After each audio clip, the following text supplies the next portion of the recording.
Assalamualaikum warahmatullahi wabarakatuh.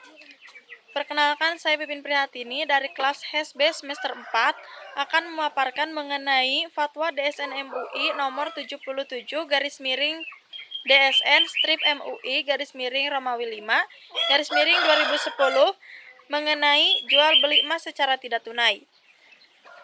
Sebelumnya, kita harus mengetahui terlebih dahulu apa yang dimaksud dengan jual beli emas secara tidak tunai. Langsung saja, jual beli emas secara tidak tunai yaitu bentuk kesepakatan jual beli emas yang pembayarannya diakhirkan dan dibayar dengan cara mencicil dalam waktu dan jumlah yang telah ditentukan.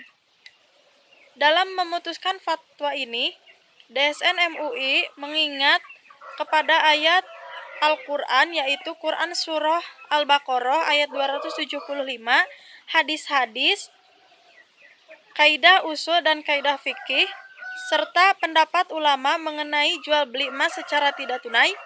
Tetapi dalam pendapat ulama mengenai jual beli emas secara tidak tunai ini ada perbedaan pendapat, yaitu yang pertama,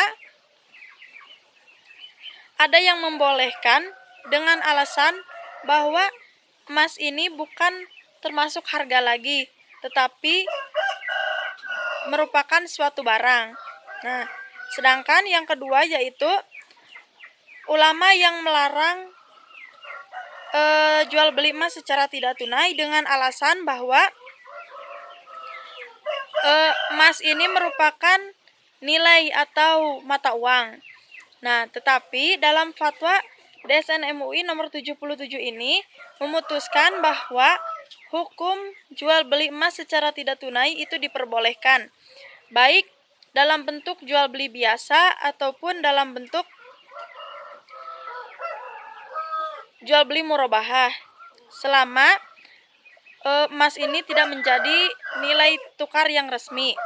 Tetapi dalam memperbolehkan jual beli emas secara tidak tunai, DSN MUI juga menyertakan syarat diperbolehkannya, yaitu yang pertama, harga jual tidak boleh bertambah selama jangka waktu perjanjian meskipun ada perpanjangan waktu setelah jatuh tempo.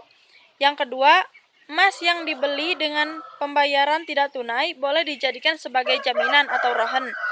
Dan yang ketiga yaitu emas yang dijadikan sebagai jaminan atau rohan sebagaimana yang dimaksud dalam angka 2, tidak boleh diperjualbelikan atau dijadikan objek lain yang menyebabkan perpindahan kepemilikan.